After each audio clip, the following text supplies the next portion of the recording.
अध्याय 15. श्री गणेशाय नमः. जय जय व्यंकटेशा वासुदेवा. मनमोहना हे माधवा. शेषशयना केशवा. गोविंदा दामोदरा नमितो तुझ. करी पूर्ण मनोरथ. तूची हा किला अर्जुन रथ. अनाथांचा तू नाथ. सखा तूची भाविकांचा. असे तुझ नमस्कार. हीन दीन मी पामर. जनकल्याणास्तव अवतार. अनंत रूपे नटलासी. भक्तवत्सला दयाघना. दावी सखया तव चरणा. नामी रंगविही रसना. कवना ते या गोड करी. टिळक बाळ गंगाधर. राजकारणी अतिचतुर. कीर्ती जाहली दूरवर. स्वातंत्र्य संग्राम गाजविला. लोकमान्य न केसरी. जनतेचे हे पुढारी. शस्त्रलेखणी हीच खरी. इंग्रजांशी झुंजला. शिवजयंती उत्सवासी. टिळक आले अकोल्यासी. पाचारण केले गजाननासी. मंचकावरती बैसविले. खापर्डे दामले कोल्हटकर. विद्वान वक्ते असती थोर. जनसमूह लोटला पार. भाग्य खचित त्या नगरीचे. कोणा वाटे गजानन. मध्येच गातील भजन. परी धरुनी ते मौन. सभे माझी ते बैसती. राष्ट्रोद्वार हाच खरा. करवी हाते गंगाधरा. भोगिले ज्याने कारागरा. स्वातंत्र्य लढ्या कारणे. पटवर्धन अप्पासाचे. राहणारे ते आळंदीचे. स्नेही तेच टिळकांचे. आले असती उत्सवासी. वराड प्रांती अकोल्यासी.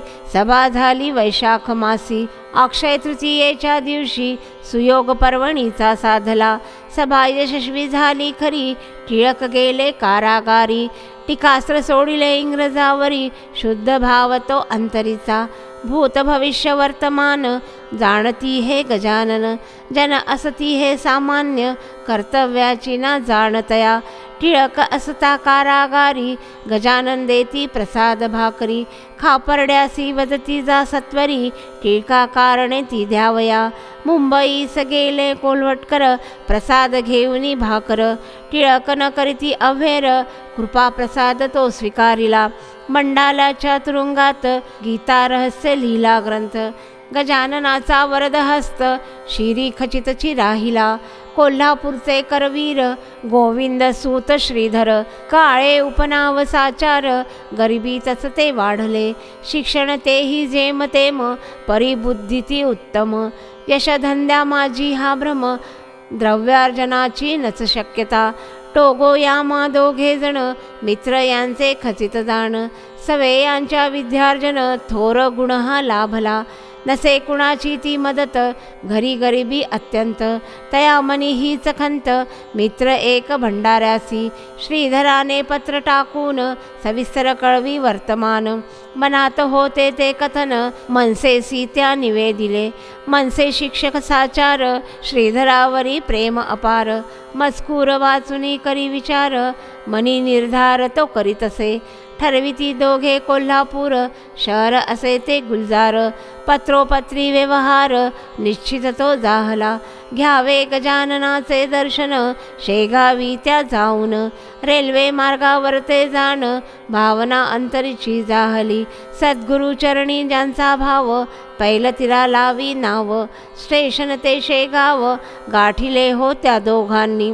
आले दोघे ते मठात. गजानना जोडिले हात. जाणीती सकल ते संत.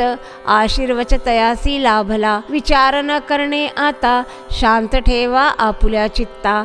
सुयशतया चिंतिता. कार्य सफलते जाहले.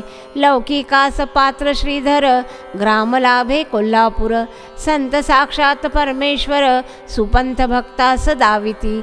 दर्शनाचा योग येता. उचित घडले तत्वता. दयाघन सिद्ध हस्ता. शिरी आपल्या ठेवा सदा. इति श्री गजानन महात्म्य पंचदशोध्यायः समाप्त.